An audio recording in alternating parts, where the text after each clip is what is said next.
Kapatisi TV. Together we achieve, together we can fly, reaching for the sky. ICFA University, Meghalaya. Kasorkar jela kalapatha ya National Highway and Infrastructure Development Corporation Limited pensna pendapno ya ka subway harum kasurok bladukon halat lingkot syua ka spotrik nailar araja apun rio kanang bagi kali kini banyak lingba kasurok Shillong Dauki usumbut menteri rangba ka jela bakhmi yak tanat PWD roads uba prestun tensong habakaran cikilap thai kubor hadim melawai ka jingilang perkhatkam ulaong baka jingiran kalong nakabanta ka jingsnai kisurong habaro kawai ka jela kuntup syarilum garo baya kasurong high speed corridor blatarwa banchna thamai.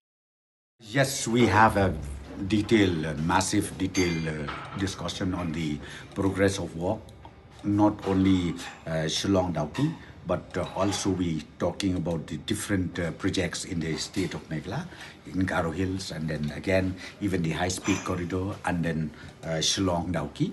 As far as Shillong Dauki is concerned, we have taken a decision that NHIDCL has to complete that subway construction by 10 of August.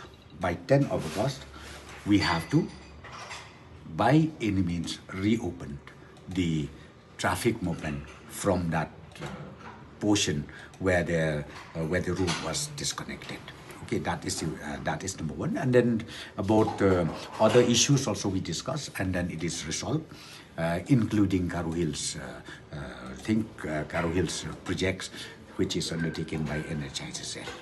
Kanong ba bernihan kadon hauput usam hapadeng ka Assam bat Meghalaya kawai katham artali ki jala hakabenta jong ka Assam dan kumba arpautali ki karkhana red category bat ka Central Pollution Control Board kalapin banaya kate kathan kum ka jaka ka balong critically pollutant hangta kadon ka air quality monitor ka balapin pau ya ka khubor balapau perthai hakabenta jong ka Meghalaya pan dan tang santali ki karkhana red category ka jo ka leer ka baya bentalang hinrai ka jingmi jabo ka yapher de nakata ka daw kini artali ki jala menta kisdang pen khre banthaw ya ka joint action plan